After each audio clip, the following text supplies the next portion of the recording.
वंदे मातरम बच्चों। सबसे पहले तो वो बच्चे जो क्लास 10th पास करके 11th साइंस स्ट्रीम में आए हैं, उनका स्वागत मेरी तरफ से।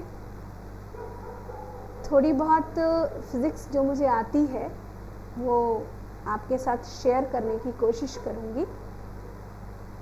हम लोगों का जो पहला चैप्टर है क्लास 11th का, वो है यूनिट्स एंड मेज़रमेंट। यूनिट्स मतलब मात्रक, मेज़रमेंट मीन्स मापन, मापन मीन्स नापना। लेकिन इससे भी पहले हम लोग चूँकि भौतिक विज्ञान पढ़ने जा रहे हैं, हम लोग का मतलब है हम सभी, मैं और आप। मैं टीचर ज़रूर हूँ आपकी, लेकिन अभी तक सीख ही रही हूँ, ऐसा मेरा मानना है। तो जब हम कहा जाए तो आप अपने आप स्वतः ही समझ लीजिए, हम मीन्स मैं और आप। ठीक है बच्चों, तो हम लोग बात करते हैं फिज़िक्स की। तो सबसे पहली बात तो ये है कि आपके दिमाग में बहुत पहले से हो सकता है, संभवतः, ज़रूरी नहीं है कि सबके साथ हो। सबसे पहले तो ये निकाल दीजिए कि कोई भी विषय बहुत कठिन है। कोई भी विषय का मतलब मैं फिज़िक्स की ही बात नहीं कर रही हूँ, किसी भी विषय की बात कर रही हूँ। अगर हम पहले से ही अपने दिमाग में ये बिठा लेते हैं कि ये बहुत कठिन विषय है, तो डर जो बैठ जाता है उसको ओवरकम नहीं कर पाते हम लोग। वो डर बैठा ही रहता है। ऐसा नहीं है कि आपके साथ ऐसा है, मेरे साथ भी ऐसा ही है। तो हम पहले से ही ये लेकर चलें कि कोई भी कठिन चीज़ या कोई भी कठिन चीज़ तब तक कठिन होती है जब तक कि हम एक स्टेप नहीं लेते उसको सीखने की दिशा में। पहली बात तो ये है कि आप अपने दिमाग से ये फितूर निकाल दीजिए कि कोई भी विषय कठिन है। और फिज़िक्स की बात करें तो फिज़िक्स हमारे आसपास घटित होने वाली घटनाओं को समझने का विषय है। जैसे कि सूर्योदय, सूर्यास्त, सूरज का लाल होना, सूरज के कलर रेड होना, इंद्रधनुष का बनना, आकाश का नीला होना, ये सारी नेचुरल फिनोमिनाज हैं। ये हम लोग प्रकाशिकी के अंतर्गत भी पढ़ेंगे, ऑप्टिक्स के अंतर्गत पढ़ेंगे, और भी बहुत सारी जो घटनाएं, जैसे कि हम लोग मेटलिस्टिक चीज़ों का अध्ययन करते हैं, अणु परमाणु का अध्ययन करते हैं। तो अणु और परमाणु ह्यूमन बींग्स ने नहीं बनाए हैं, वो नेचुरली प्रकृति ने दिए हैं। तो उन एटम्स का, मॉलिक्यूल्स का, अणुओं का, परमाणुओं का अध्ययन करना ये फिज़िक्स के अंतर्गत आता है। तो जितनी भी नेचुरल फिनोमिनाज हैं उन सभी को स्टडी करना, उन सभी का अध्ययन करना, वो फिज़िक्स है। तो अब जैसे सूर्योदय होना एक प्राकृतिक घटना है, लेकिन इस घटना को स्टडी हम किस तरीके से करेंगे? अध्ययन क्लास हो रही है आपकी, तो अगर आप रात में देख रहे हैं या सुबह देख रहे हैं, तो नेक्स्ट डे का सूर्योदय का समय आप इंटरनेट पर भी देख सकते हैं और अपने टेरेस पर जाकर खुद स्वयं भी नोट कर सकते हैं। बेहतर होगा कि आप स्वयं नोट करें और लगातार आप 10 दिन तक या 20 दिन तक आप खुद जाकर उस समय को नोट करें। आप पाएंगे, इसको कहेंगे ऑब्जर्वेशन, यानी कि आप ऑब्जर्व कर रहे हैं, प्रेक्षण ले रहे हैं कि सूर्योदय किस समय पर होता है।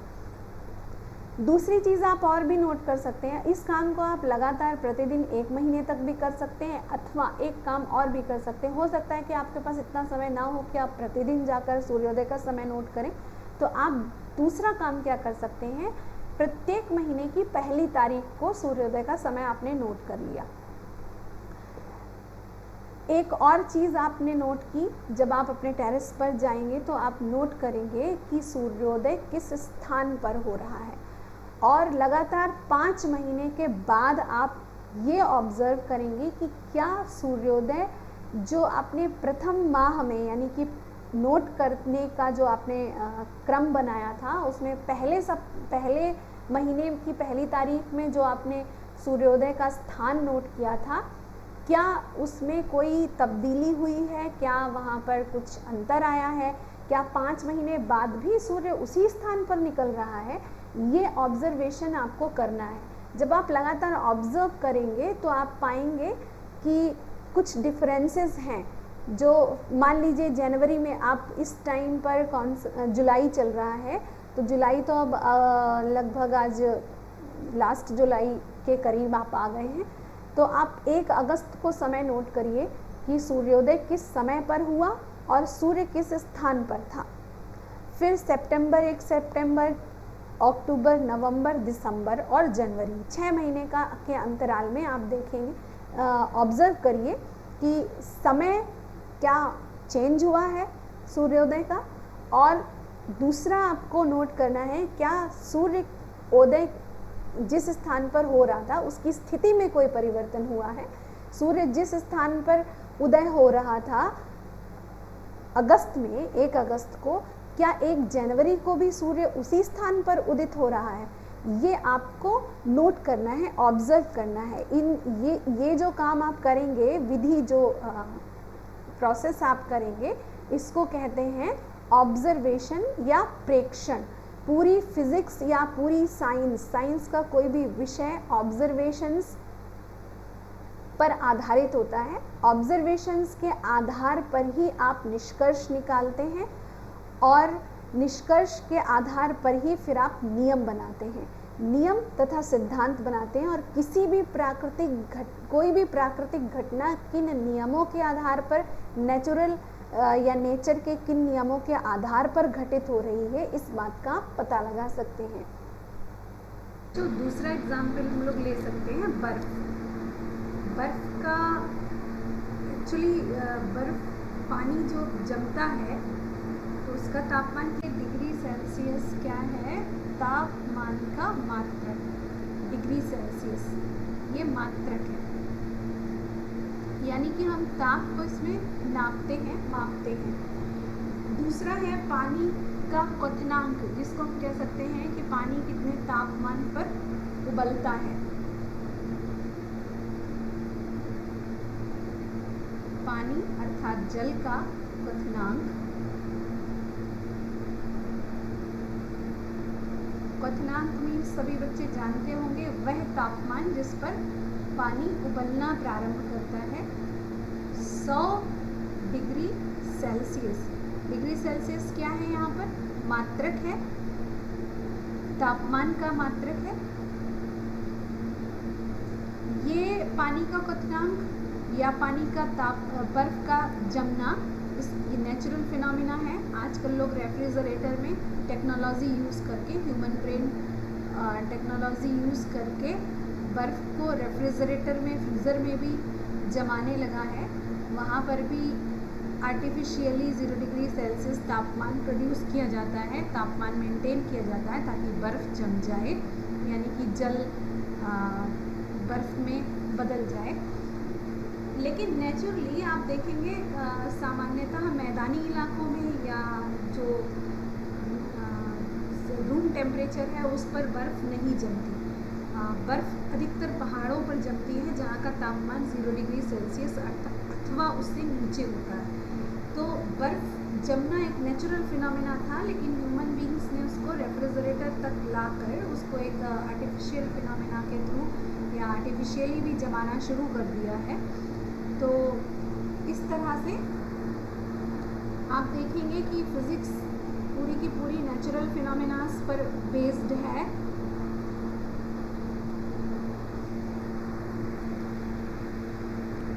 अभी हम लोगों ने चर्चा की 2 नेचुरल फिनोमेनास, एक तो सूर्योदय अथवा सूर्यास्त, समय नोट करना। दूसरा बर्फ का जमना, यानी कि जल का जमना कहा जा सकता है, और जल का उबलना। दोनों ही घटनाओं में आपको मेज़रमेंट की आवश्यकता पड़ी। जैसे कि सूर्योदय का समय नोट करने के लिए आपको घड़ी की, वॉच की आवश्यकता पड़ेगी, और बर्फ़ का टेम्परेचर नापने के लिए आपको थर्मोमीटर की ज़रूरत पड़ेगी। पानी का टेम्परेचर नापने के लिए, जल का क्वथनांक नापने के लिए भी आपको थर्मोमीटर की ज़रूरत पड़ेगी। तो किसी न किसी इंस्ट्रूमेंट की ज़रूरत पड़ी है आपको, और मापा आपने किसको है, सूर्योदय का समय नापा है आपने। समय एक भौतिक राशि होगी जिसको आप माप सकते हैं। तो जिस किसी को भी फिजिक्स में मापा जाए उसको हम भौतिक राशि बोलते हैं। जैसे और आपने अभी इसमें बर्फ का तापमान लिया है, तो क्या लिया है, बर्फ का तापमान लिया है। किससे लिया है, थर्मामीटर से लिया है। किसमें नापा है आपने, डिग्री सेल्सियस में नापा है। तो इस तरह से तापमान एक भौतिक राशि है जिसका आपने मेजरमेंट किया है, मापन किया है। और इंस्ट्रूमेंट कौन सा प्रयोग किया है, थर्मामीटर प्रयोग किया है। लेकिन आपने लिखा किस में है, उसको मापा किस में है, डिग्री सेल्सियस में। तो डिग्री सेल्सियस तापमान का मात्रक हो गया। समय को आप सेकंड में भी माप सकते हैं, मिनट्स में भी माप सकते हैं, घंटों में भी माप सकते हैं। तो जब आप समय को मापते हैं कि 2 आवर्स 2 घंटे, तो यहाँ पर घंटा क्या है, मात्रक है जिसमें आपने समय को मापा है। तो आप किसी भी घटना का, परिघटना का अध्ययन करेंगे फिजिक्स में, मेजरमेंट की, मापन की आवश्यकता हम अधिकतर आपको पड़ेगी।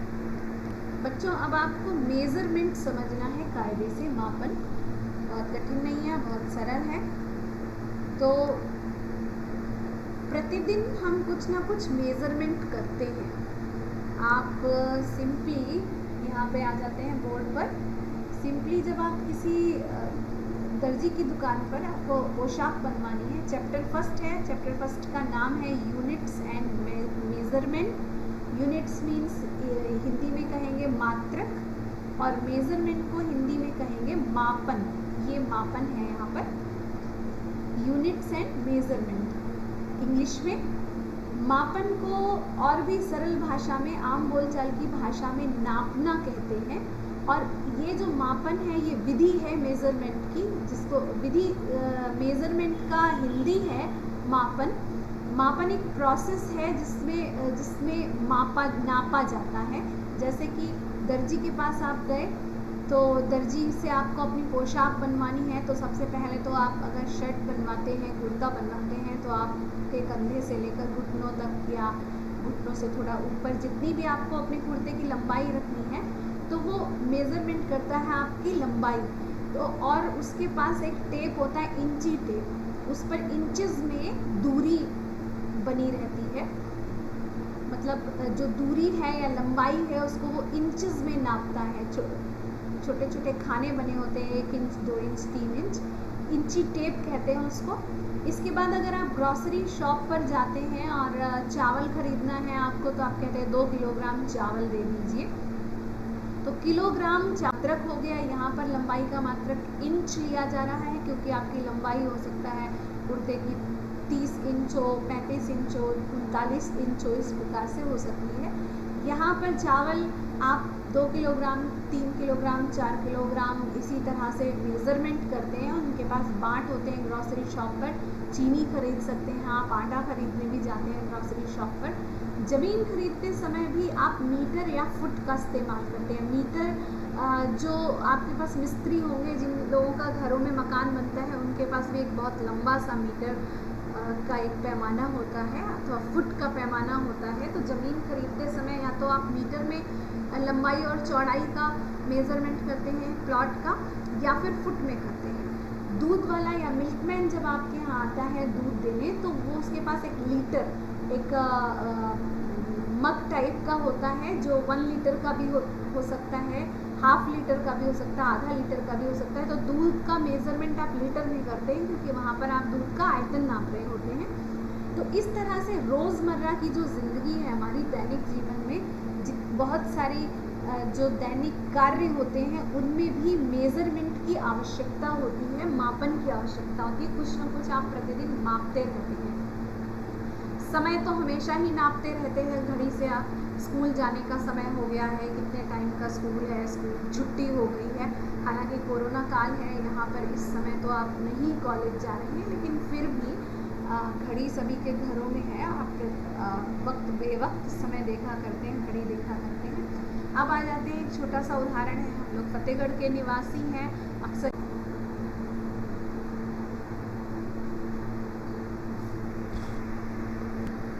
बच्चों अब आ जाते हैं, मात्रक तो आपको समझ में आ ही गया होगा कि अगर लंबाई को इंचेस में नाप रहे हैं तो इंच लंबाई का मात्रक हो गया, अगर आप लंबाई को किलोमीटर्स में माप रहे हैं तो किलोमीटर लंबाई का मात्रक हो गया।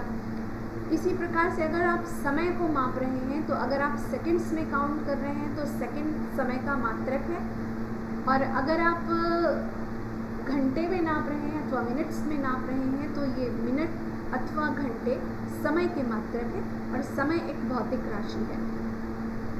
जिस प्रकार से लंबाई भौतिक राशि है और लंबाई को जिसमें आप मापते हैं जैसे कि किलोमीटर, मीटर, तो ये मात्रक है लंबाई के। अब एक शब्द आता है मानक मात्रक, एक शब्द आया मानक मात्रक। तो मानक मात्रक की ज़रूरत क्या पड़ी, इसको इंग्लिश में कहा जाता है स्टैंडर्ड यूनिट। मानक मात्रक अर्थात स्टैंडर्ड यूनिट। तो शब्द आया है स्टैंडर्ड यूनिट।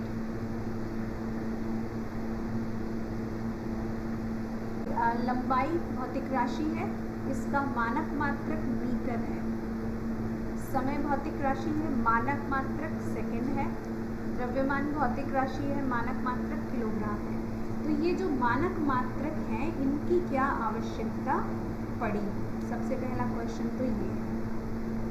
अब चलते हैं हम लोग एंशिएंट पीरियड में, पुराने समय में जब बाट नहीं हुआ करती थी। बाट मतलब जैसे आप ग्रोसरी शॉप पर जाते हैं तो एक ये इस टाइप से एक लोहे का मोटा सा टुकड़ा होता है जिस पर लिखा होता है 1 kg, और वो तराजू पर या जो आपकी तराजू होती है उसमें एक तरफ तो ये बाट रखता है और दूसरी तरफ ये मशीन होती है, वहाँ पर ये किसी भी पॉलीथीन में आपको कुछ भी आटा तौल के देता है जो 1 kg के बराबर। यहाँ पर एक कांटा टाइप होता है जो बिल्कुल मिड में रहता है। तो इस तरह से 1 किलोग्राम चीनी भी हो सकती है, 1 किलोग्राम चावल भी हो सकता है, आटा भी हो सकता है, समथिंग कुछ भी हो सकता है। तो ये जब नहीं होगा, मान लीजिए 1 किलोग्राम बाट नहीं होगा, तब किस तरह से अनाज तौला जाता होगा, ये सोचने वाली बात है। इसी प्रकार से ये जो लंबाई है, आप मान लीजिए कि मीटर का, जब आप कपड़े की दुकान पर जाते हैं तो एक लंबा सा एक स्केल होता है उसके पास, कपड़े वाले के पास, और उसमें ये लोहे का ही स्केल होता है और उस पर इस तरह से कुछ निशान बने होते हैं, और ये जो मीटर है इसी से मीटर से माप कर वो कपड़ा आपको देता है। मान लीजिए मीटर नहीं था, ये किलोग्राम नहीं था, तब किस तरह से तोला जाता होगा अनाज। तब मान लीजिए इस तरह से किसी आप शॉप पर गए, ग्रोसरी शॉप पर, और आपने कहा कि 1 किलोग्राम चीनी तोल दीजिए। तो वहाँ पर एक 6 फुट का व्यक्ति बैठा हुआ है, जाहिर है उसके हाथ भी थोड़े वैसे होंगे बड़े से, और ये 1 किलोग्राम का बाट नहीं है। आपने कहा, तो दुकानदार ने आपसे पूछा कि कितनी चीनी चाहिए, तो उसने कहा, आपने कहा कि दे दीजिए 5 मुट्ठी, क्योंकि आपके पास किलोग्राम नहीं है और मापने का कोई पैमाना नहीं है, सपोज दैट। तो 5 मुट्ठी आप देखिए, ये सिर्फ एक एग्जाम्पल है ये समझने के लिए कि मानक मात्रक की आवश्यकता क्यों प्रतीत हुई, है ना। तो आपने कहा कि 5 मुट्ठी चावल दे दीजिए, तो वो उस शॉपकीपर ने क्या किया, अपने हाथों से 5 मुट्ठी चावल दे दिया आपको, और आप घर पर लेकर चले आए। इसके बाद आप नेक्स्ट मंथ, आप नेक्स्ट डे या 4-5 दिन बाद फिर आपको चावल की ज़रूरत पड़ी, तो आप फिर से उसी दुकान पर गए, और आपने कहा, वो शॉप बंद थी, और आप दूसरी दुकान पर गए, वहाँ पर एक छोटा 12-13 साल का बच्चा बैठा हुआ था। आपने कहा 5 मुट्ठी चावल दे दीजिए। तो जब वो मुट्ठी से चावल तौलेगा तो चावल कम आएगा, सिंपल बात है।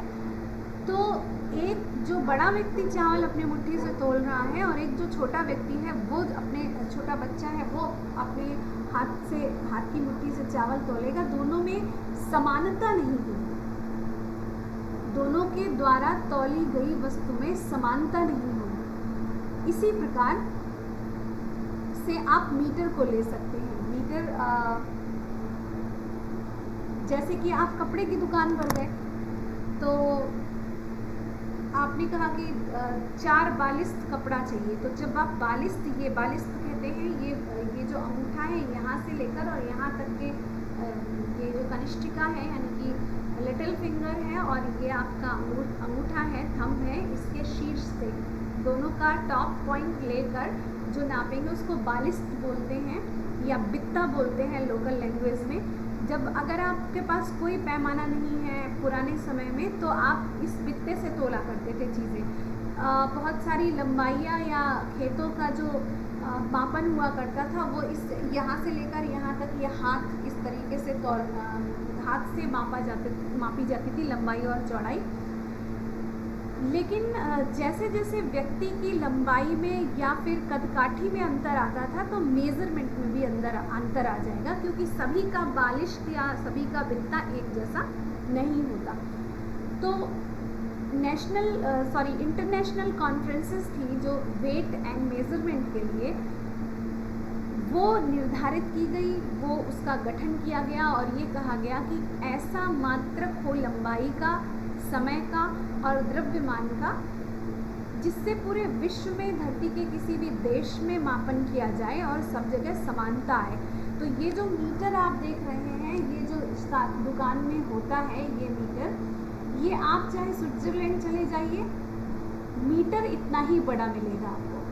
वहाँ से कपड़ा खरीद लीजिए, चाहे अमेरिका से खरीद लीजिए या भारत में कानपुर से खरीद लीजिए या फतेहगढ़ से खरीद लीजिए, मीटर जो किसी भी शॉप पर मिलेगा वो इतना ही बड़ा होगा, चाहे उसको बच्चा मापन करे या कोई बड़ा व्यक्ति मापन करे, वो कपड़े की माप एक ही जैसी आएगी। इसी प्रकार से ये जो 1 किलोग्राम का ये जो बाट है जिसको ग्रॉसरी शॉप पर आप देखते हैं, 1 किलोग्राम के बाट में कोई अगर मुट्ठी से या अपनी अंजलि से, अंजुरी कहते हैं जिसको, उससे मेज़रमेंट कर रहा है वेट का, उसकी अपेक्षा जब वो 1 किलोग्राम बाट से तौलेगा तो वो चाहे किसी भी धरती के किसी भी कोने पर किसी भी वस्तु की, किसी भी पदार्थ की मात्रा को तोला जाए, वो 1 किलोग्राम में वो उतनी ही आएगी सभी जगह। तो ये मेज़रमेंट लंबाई में और द्रव्यमान में अथवा समय में किसी भी भौतिक राशि में जब मेज़रमेंट किया जाएगा मानक मात्रक के हिसाब से,